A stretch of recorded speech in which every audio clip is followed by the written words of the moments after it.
ZEE5 पर पूरा episode free में देखने के लिए नीचे डिस्क्रिप्शन में दी गई लिंक पर क्लिक करें।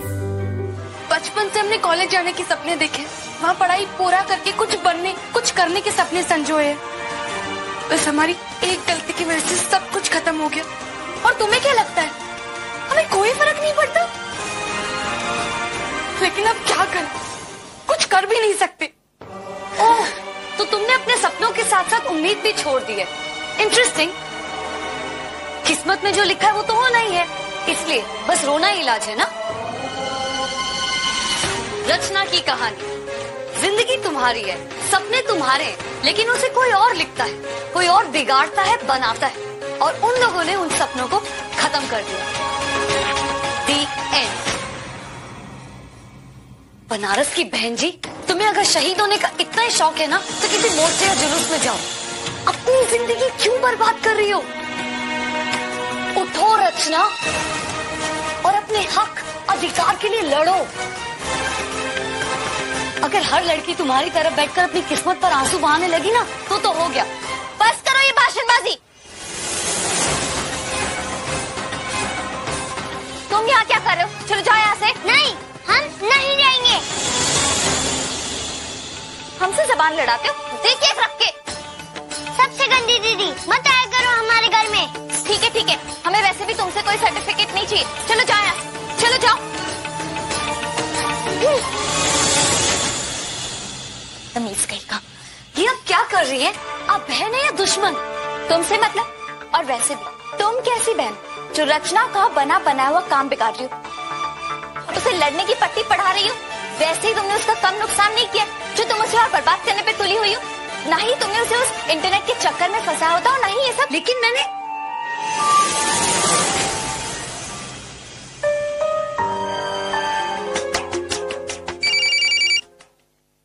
हाँ बोलो चारू। हेलो डापू जी, हम ना कल वैष्णो देवी जा रहे हैं। अच्छा, इसलिए कि देवी माँ को अपने होने वाले पति के लिए धन्यवाद दी और आने वाली जिंदगी के लिए आशीर्वाद मांगे, और आपको अच्छी नौकरी मिल जाए।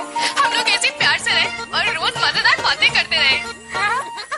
तुम्हें मेरे लिए इतना दूर जाने की जरूरत नहीं है चारू, मुझे नौकरी मिल जाएगी। हमें पता है हमारे डापू जी कि आपको अच्छी नौकरी मिल जाएगी, पर देवी माँ की कृपा रही तो आपको और अच्छी नौकरी मिलेगी। एंड मोस्ट इम्पोर्टेंट बात, सुबह 5 बजे स्टेशन आ जाएगा हमें टाटा बाय बाय कहने। सुबह 5 बजे स्टेशन पर? क्यों? हम उठा देंगे आपको वेकअप कॉल देकर। क्या है ना, हम घर से निकलने से पहले आपका आशीर्वाद लेना चाहते थे। हम आपके पैर छूकर ही निकलेंगे, तो सुबह प्लीज आ जाना अपने पैर छुवाने, हमारे पति परमेश्वर। वो प्लीज चारू, मैं ये सब आशीर्वाद टाइप चीजों में बिलीव नहीं करता, इसलिए ये सब रहने देते हैं क्या?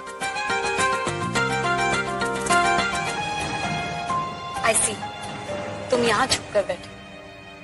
मुझे लगा कल के बाद शायद तुम कुछ कहोगे, लेकिन आई वाज रॉन्ग।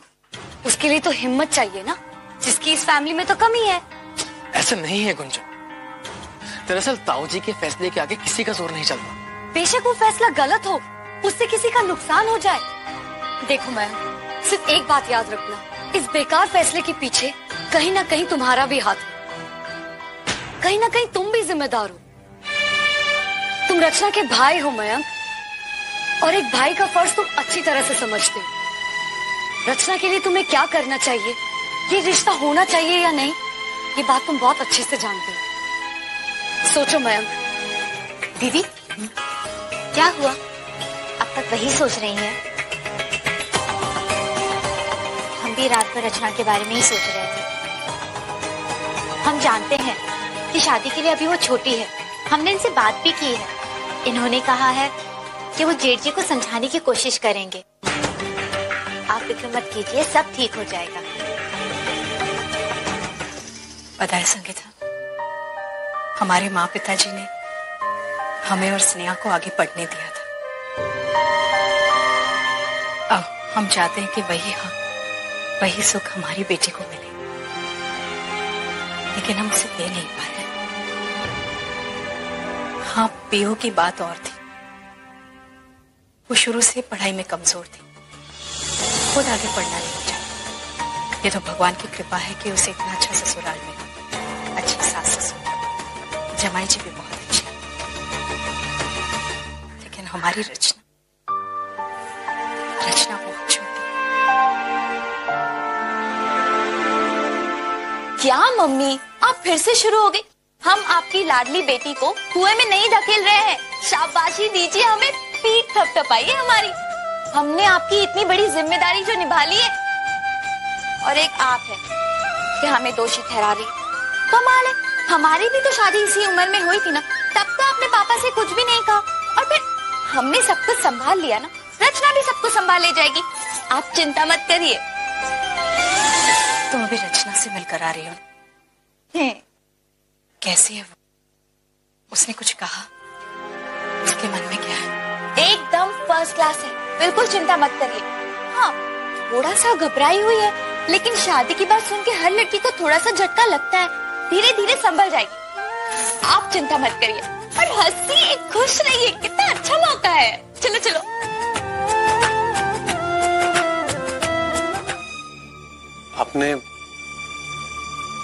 आपने रचना की शादी का फैसला सोच समझ कर ही किया होगा, पर हम समझ रहे हैं गोपाल तुम क्या कहना चाहते।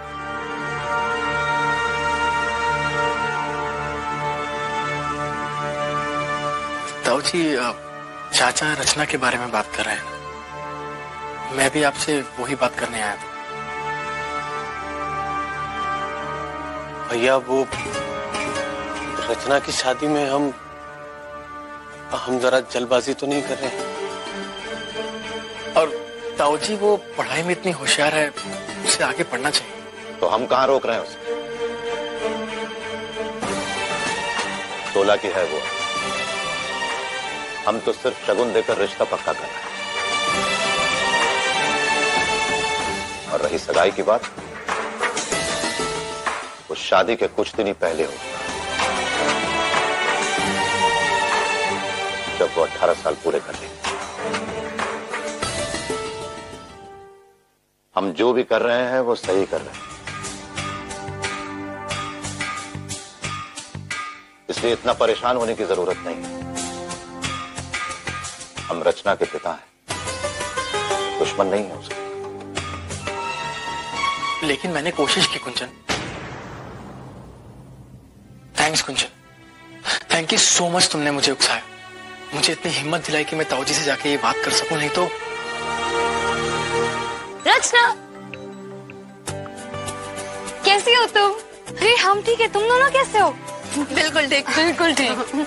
कॉलेज खत्म हो गया? हाँ, अरे ये लो कैंटीन का समोसा।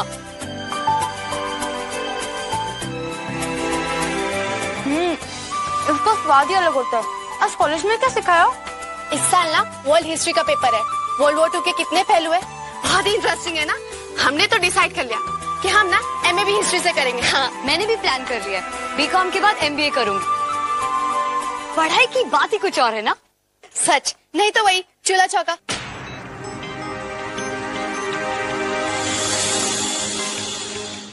अब रचना, तुम्हारा क्या चल रहा है? अरे देख ही तो रही हो, वही घर गृहस्थी, ये काम वो काम और घर। हम निकलते हैं। शाम को ये जल्दी आने वाले, उनके लिए नाश्ता तैयार रखना होगा। हाँ, वैसे और क्या चल रहा है कॉलेज में?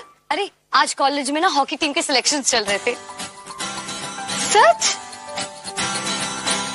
जब भी हम कॉलेज के ग्राउंड से गुजरते हैं ना, हमारा भी मन करता है कि हम फिर से हॉकी खेलें और पढ़ाई करें।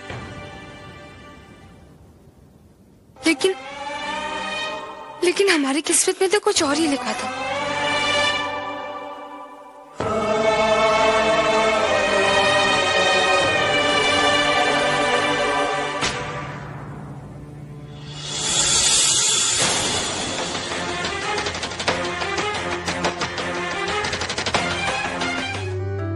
ZEE5 पर पूरा एपिसोड फ्री में देखने के लिए नीचे डिस्क्रिप्शन में दी गई लिंक पर क्लिक करें।